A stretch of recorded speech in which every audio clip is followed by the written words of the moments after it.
Good morning, dear student. I will Shankar Singh, your Hindi teacher. Now I will teach you Hindi Kaveri textbook or class 8 topic in the पेड़ पौधे और हम.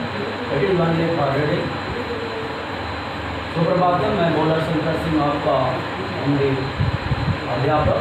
आज मैं आपको कावेरी हिंदी पाठ्य पुस्तक को नकीर कक्षा 8 के लिए पेड़ पौधे और हम पाठ का अध्यापन कराएंगे. आप लोग ध्यान को सुनिए. यह पाठ केवल आपको मौखिक पढ़ने के लिए है. तो चलते हैं, पाठ का अध्ययन हम करते हैं. पर्यावरण स्वच्छता से संबंधित मौखिक पठन है. प्रकृति का मनुष्य से सीधा संबंध रहा है. प्रकृति और मनुष्य का संबंध बिल्कुल घनिष्ठ है, सीधा है. सभ्यता के आदिकाल से मनुष्य पूरी तरह प्रकृति पर निर्भर रहा है. सभ्यता के प्रारंभ से ही मनुष्य प्रकृति पर आश्रित रहा है. हमारे पूर्वजों ने पेड़ पौधों को अपने जीवन का अनिवार्य अंग माना. हमारे जो पूर्वज थे उन्होंने पेड़ पौधों को जीवन का अनिवार्य अंग माना और उनकी उपयोगिता को पहचाना. यही कारण है उन्होंने न केवल प्रकृति से नाता जोड़ा बल्कि चिरकाल तक प्रकृति से तालमेल भी बनाए रखा. यही कारण है कि वे लोग प्रकृति को देवी देवता का मान करके पूजा करते थे और उनसे अपने संबंध को बनाए रखा. हरे भरे जंगल, चहचहाते पक्षी आज कल्पना का विषय बन रहे हैं. वो न हरे जंगल दिखाई दे रहे हैं, न वो चहचहाते पक्षी, उनकी जातियाँ विलुप्त हो रही हैं. ये केवल कल्पना का विषय बन गया है. भूकंप, बाढ़ आदि प्रकृति की ओर से मनुष्य को दी गई चेतावनी है, परंतु सब कुछ जानते हुए भी आज मानव इसे अनदेखा कर रहा है. ये सब भूकंप, बाढ़ आदि प्रकृति चेतावनी दे रहा है कि यदि आप पेड़ पौधों और प्रकृति के साथ खिलवाड़ करोगे तो आपकी सत्ता भी समाप्त हो जाएगी. लेकिन मनुष्य ये देख करके भी अनदेखी कर रहा है, उधर अपना ध्यान नहीं दे रहा है.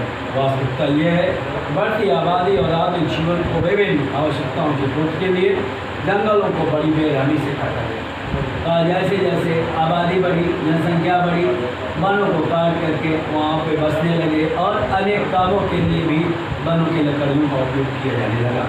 ऐसा करने से मौसम चक्र बदल गया. परिणाम स्वरूप कहीं सूखा, कहीं बाढ़ देखने को मिली, कहीं अतिवृष्टि, कहीं अनावृष्टि देखने को मिलती है. मनुष्य आज पेड़ पौधों से नाता तोड़ने के उस परिणाम को झेल रहा.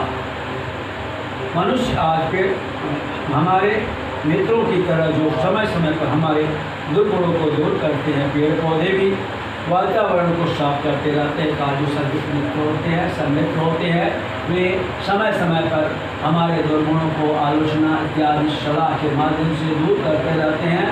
इसी तरह वृक्ष भी हमारे मित्र हैं, वे वातावरण को शुद्ध किया करते हैं. बढ़ती जनसंख्या ने तरह तरह का प्रदूषण फैलाया. बढ़ती विभिन्न कारणों से जंगलों का सफाया किया.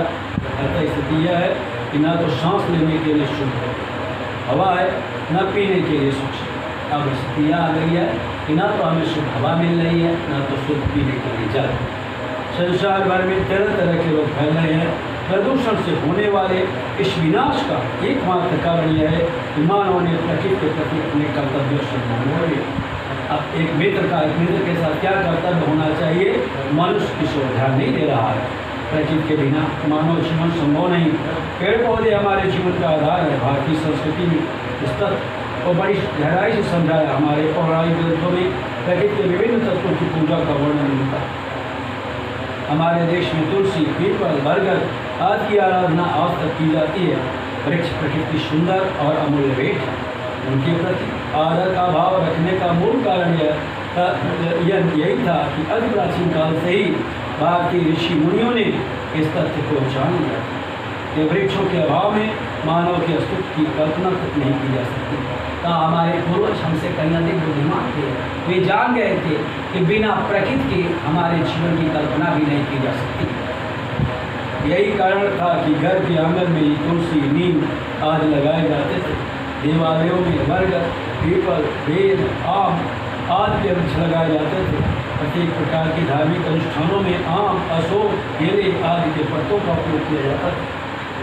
धर्म, से वृक्षों का संबंध जोड़ने के पीछे वृक्षों को सुरक्षित रखना ही प्रमुख उद्देश्य रहा होगा। और ऐसा माना जाता है कि इन वृक्षों का उपयोग धार्मिक कार्यों में करने का उद्देश्य है कि वृक्षों को सुरक्षित रखा जाए, उनके महत्व को पहचाना जाए। हजारों वर्ष पुराने हमारे आयुर्वेदाचार्यों ने विभिन्न वृक्षों पौधों जड़ी बूटियों के गुणों की विशेषताओं का अध्ययन किया और अनेक ग्रंथ लिखे। एक कथा में वर्णन आता है कि हमारे आचार्य के कहने पर प्रसिद्ध वैद्यराज जीवक किसी ऐसी वनस्पति की खोज में निकले जिनमें औषधि गुण न हो। जीवक वैद्यराज के कहने पर ऐसी औषधि की खोज में निकले इसमें कोई औषधि गुण न हो। लौट कर जीवक ने अपने गुरु से कहा, आचार्यवर, औषधि गुणों से हीन वनस्पति खोजने में मैं पूरी तरह सफल रहा। आचार्य ने उत्तर दिया, अवश्य ऐसी कोई वनस्पति है ही नहीं। तो आचार्य ने कहा, मैं भी जानता था इस संसार में ऐसी कोई वनस्पति है ही नहीं जिसमें औषधि गुण ना हो। मनुष्य को स्वच्छ वायु, कंदमूल, फल, औषध, छाल, लकड़ी देने वाले इन वृक्षों के प्रति मानव जाति की उपेक्षा के कारण आज विश्व भर का अनेक प्राकृतिक असंतुलनों से उत्पन्न आपदाओं का सामना करना पड़ रहा है। तो प्राकृतिक असंतुलन उत्पन्न हो गए हैं जिसके कारण मनुष्य को अनेक आपत्तियों को सहना पड़ रहा है। हिमालय की पर्वत श्रृंखला जो विश्व की सबसे ऊंची पर्वत श्रृंखला है वह भी मनुष्य के इस विनाशकारी खेल से बची नहीं है। और हिमालय की पर्वत चोटी जो सबसे ऊंची पर्वत चोटियों में गिनी जाती है वह भी इस परस्पर प्राकृतिक खेल का शिकार बन गई है। आधुनिक विज्ञान की देन प्लास्टिक से प्रकृति को फैलकर खतरा उत्पन्न होता जा रहा है। साधारण कूड़ा कचरा समय के साथ साथ सड़कर मिट्टी में मिल जाता है, परंतु प्लास्टिक की थैलियाँ और बोतलें वर्षों तक छोटी तो मिट्टी में बन जाती है। ऐसा कचरा पेड़ पौधों के लिए काफ़ी हानिकारक है। इससे मिट्टी की उर्वरा शक्ति धीरे धीरे नष्ट होती जाती है। हिमालय की घाटियों में छूटता इस प्रकार का कचरा वनस्पति जगत को बहुत हानि पहुँचा रहा है।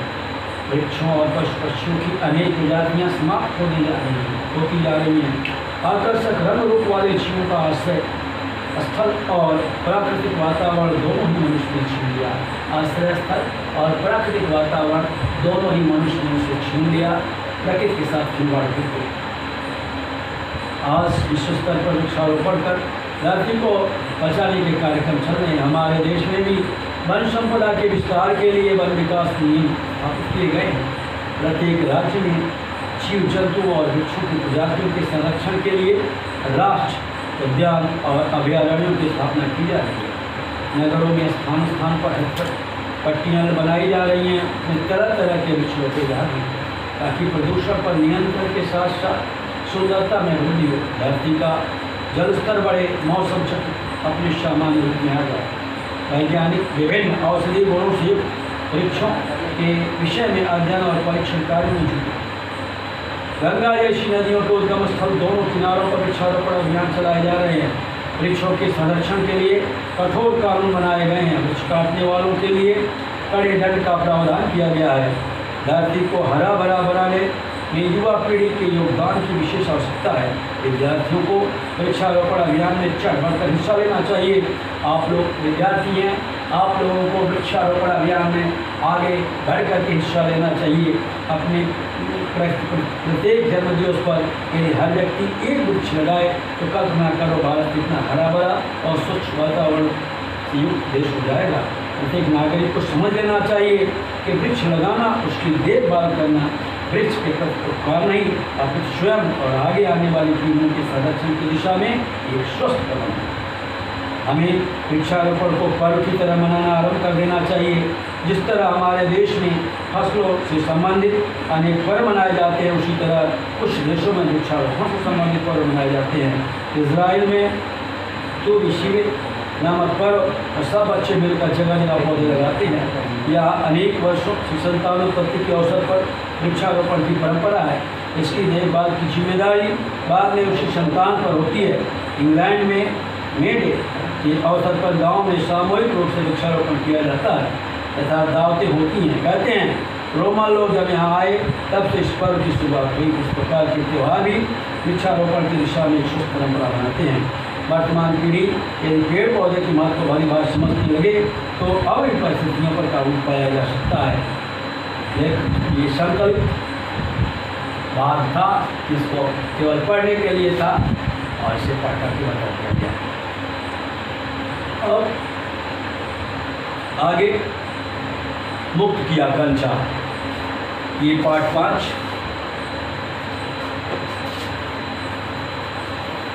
मुक्त की आकांक्षा।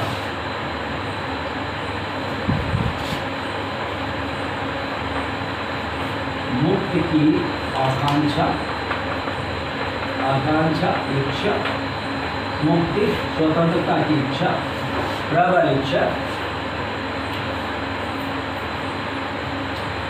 और यहाँ इसके रचना सर्वेश्वर दयाल सक्सेना है।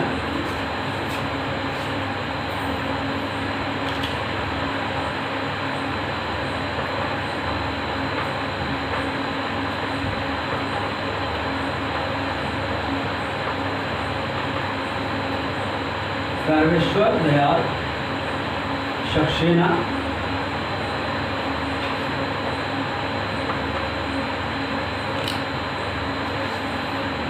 ये पाठ 5 मुक्ति की आकांक्षा।